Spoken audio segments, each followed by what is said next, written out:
interrogé par Cameroun Tribune cette semaine, Vincent Toudaï-Bodé, qui est professeur d'université, estime que demander à l'armée de cesser ses opérations militaires dans le nord-ouest et le sud-ouest est tout simplement inacceptable parce que l'État détient, dit-il, le monopole de la violence légitime. Ben, je vous le dis encore. Et que demander au gouvernement de cesser le feu, c'est abandonner ces populations-là aux sécessionnistes. Des États plus puissants que le Cameroun ont, dans des conflits, déposé des armes au moment de discuter. Les Américains, les Russes, les Chinois, et tout ce que vous voulez, les Pakistanais, des États même qui ont l'arme atomique. Donc je veux bien, et je comprends le professeur Toudaï-Bodé, il est défenseur de la souveraineté. Dans une situation de guerre asymétrique, où il y a deux groupes de combattants, il y a le groupe souverainiste, le groupe étatique, c'est-à-dire les hommes en tenue, et de l'autre côté des personnes non clairement identifiées. Qualifiées ici de bandits, de terroristes, tout ce que vous voulez, mais toujours est-il que c'est un groupe de combattants puisqu'ils ont des armes, d'ailleurs sans cesse sophistiquées.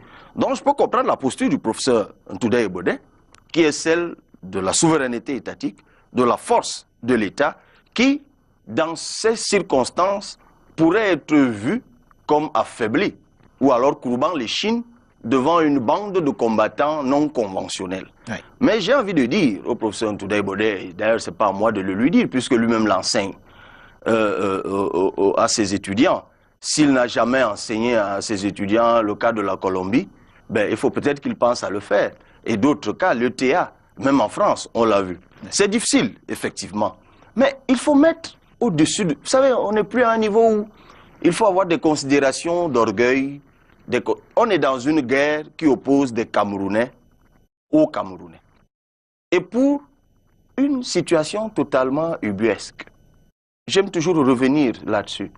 Lorsque le 4 mars 1916, le Cameroun avec K devient un butin de guerre, parce que l'État qui a colonisé ce Cameroun avec K, qui est né en juillet 1884, avec le traité germano-douala, parce que celui-là, l'Allemagne, avait perdu la guerre. La Première Guerre mondiale. Le butin de guerre est partagé entre deux vainqueurs.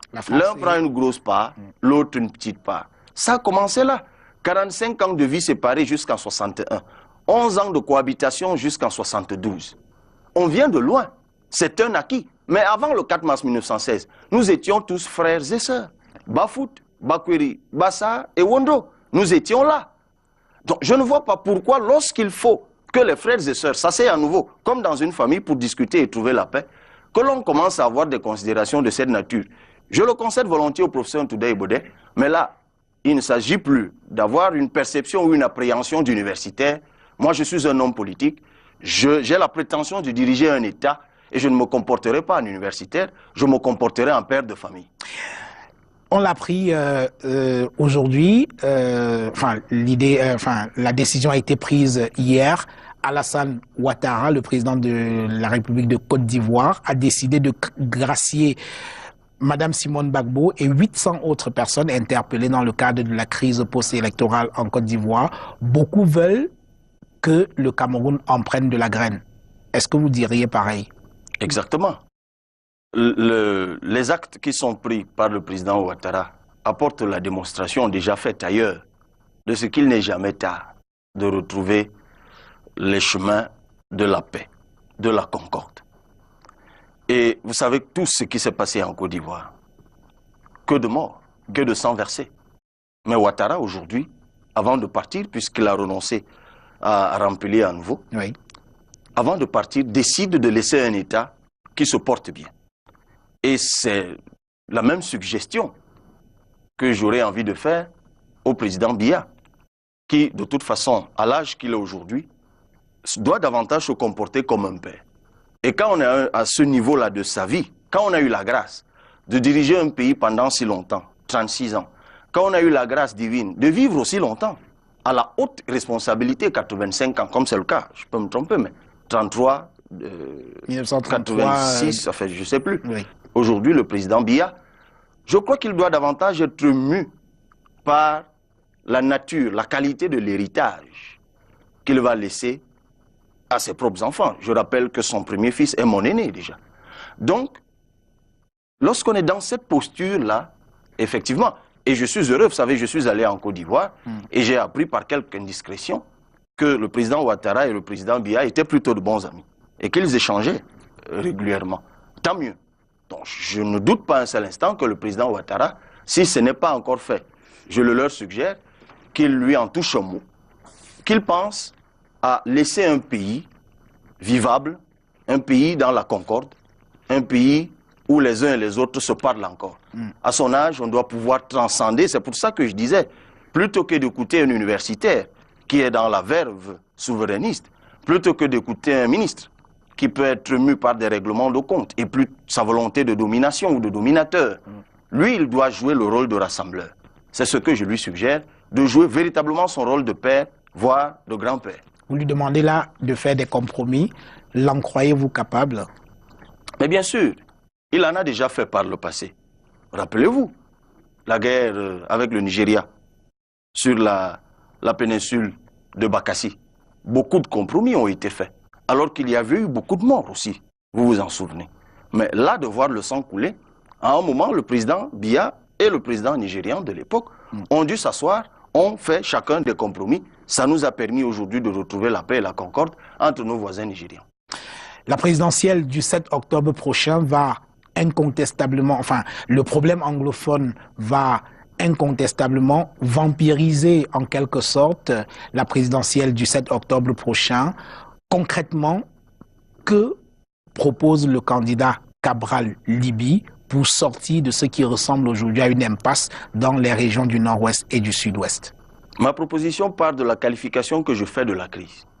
Pour moi, ce n'est pas une crise séparatiste. Pour moi, ce n'est pas une crise indépendantiste. C'est une crise autonomiste.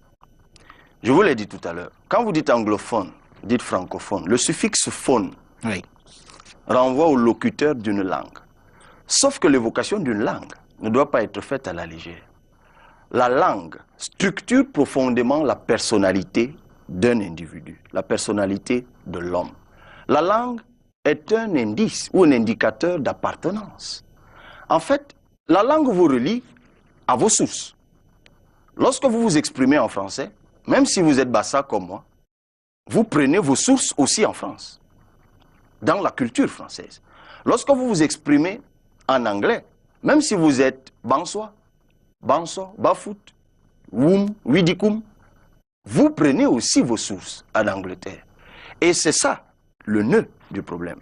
Personne n'avait soupçonné que la greffe que nous poserions en 1972 montrerait très vite des insuffisances. Parce qu'en fait, comme je l'ai dit tout à l'heure, on partait de 45 ans de vie séparée, puis de 11 ans de cohabitation, c'est-à-dire 61-72, et nous avons cru que simplement par un référendum vite fait, que tout cela se mettrait, que la greffe prendrait. Eh bien, elle n'a pas pris. Alors, donc, je reste convaincu qu'est-ce qu'on fait maintenant? Qu'il faut donc autonomiser les régions. C'est pour ça que nous sommes pour le régionalisme.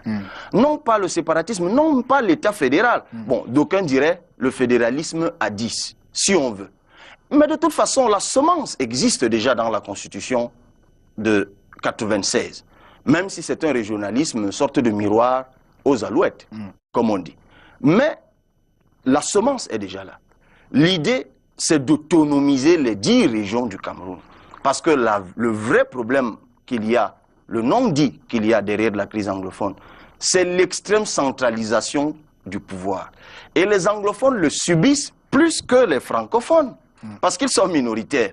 Ils ont le sentiment d'être assimilés. Ce n'est pas aujourd'hui qu'ils le disent. Hein. Oui. Et même des francophones très respectables, comme M. Aboué Machoï, a eu à le dire très publiquement. Ça ne date pas d'aujourd'hui. Les récriminations des anglophones ne datent pas d'aujourd'hui.